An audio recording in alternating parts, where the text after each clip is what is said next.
आणि त्या एफडीए संदर्भात एक मोठी अपडेट समोर येते। ज्या हॉटेल्सचे परवाने रद्द केलेत ते मागे घ्या, त्यांना कारणे दाखवा, नोटीस पाठवा। उच्च न्यायालयाचा एफडीएला आदेश बघायला मिळतोय।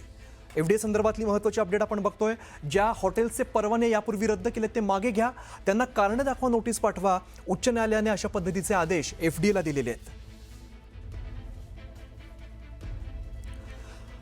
आपण बघितलं हायकोर्टाने काही प्रश्न उपस्थित केलेले होते। एफडीए यापूर्वी जी काही कारवाई करत होती त्या संदर्भात काही प्रश्न उपस्थित केले आणि यानंतर आता आपण बघतोय कोर्टाचे आदेश, उच्च न्यायालयाचे आदेश एफडीएला बघायला मिळत आहेत। माझे सहकारी प्रशांत बाग सध्या आपल्यासोबत आहेत, त्यांच्याकडे आपण थेट जाऊया। प्रशांत, आपण बघितलं काही वेळापूर्वी सुद्धा न्यायालयाने काही प्रश्न उपस्थित केले होते आणि आता पुन्हा एकदा हायकोर्टाचे आदेश बघायला मिळत आहेत। आपल्याला माहिती आहे की ज्या पद्धतीने एफडीएच्या माध्यमातून कारवाई सगळ्या सुरू आहेत, आतापर्यंत 3 वेगवेगळ्या प्रकारचे दावे हे उच्च न्यायालयात दाखल झालेले आहेत याच कारवाई विरोधात।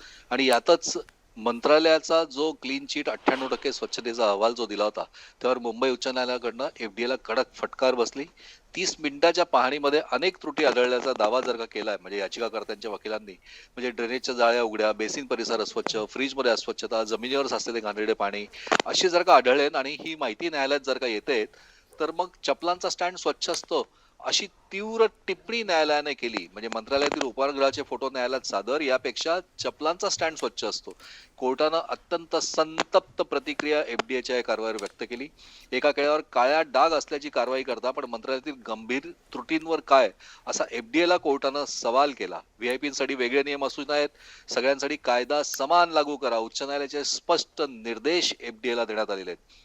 मंत्रालयातील उद्गारगृहाचा परवाना रद्द करा किंवा अशाच कारणावरून रद्द केलेल्या हॉटेलचा परवाना बहाल करा, अशी न्यायालयानं स्पष्ट भूमिका घेतली। एफडीएच्या ज्या कारवाई राज्यभर सगळ्या सुरू आहेत, या राज्यभर सुरू असलेल्या कारवाईंवर कोर्टाची ही कडक चपराक आपल्याला नक्कीच म्हणता येईल। सरकारी वकिलांनी वेळ मागितल्यावर एफडीएने पुन्हा तपासणी करण्याची तयारी जरी दाखवली असली तरी मंत्रालयातील 2 आणि विधान भवनातील एका कॅन्टीनची तपासणी झाल्याची एफडीए कडून न्यायालयाला माहिती देण्यात आली आहे। पण मंत्रालयातील उपहारगृहाला जी सुधारणा करायची एक जी नोटीस दिली आहे, कोर्टाने निर्देश दिले, तर परवाना रद्द केलेल्या हॉटेलचाही परवाना रद्द करण्याची त्यांना सुधारणा नोटीस का नाही दिली? ही एफडीएची तयारी आहे का? म्हणजे हा सुद्धा प्रश्न कोर्टानं उपस्थित केला।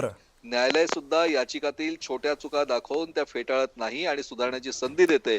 कोर्टानं स्वतःच्या बाबतीत एफडीएला ही टिप्पणी करून एफडीएला न कळत ज्या ज्या पद्धतीनं तुम्ही कारवाई केली आहे त्या त्या हॉटेल्सचे परवाने रद्द केले ते मागे घ्या, त्यांना कारणे दाखवा, नोटीस पाठवा, इम्प्रुव्हमेंट नोटीस पाठवा, अशा प्रकारे स्पष्ट निर्देश आजच्या या सुनावणीत दिलेत। अमित, बरं प्रशांत, धन्यवाद या सगळ्या सविस्तर माहितीसाठी।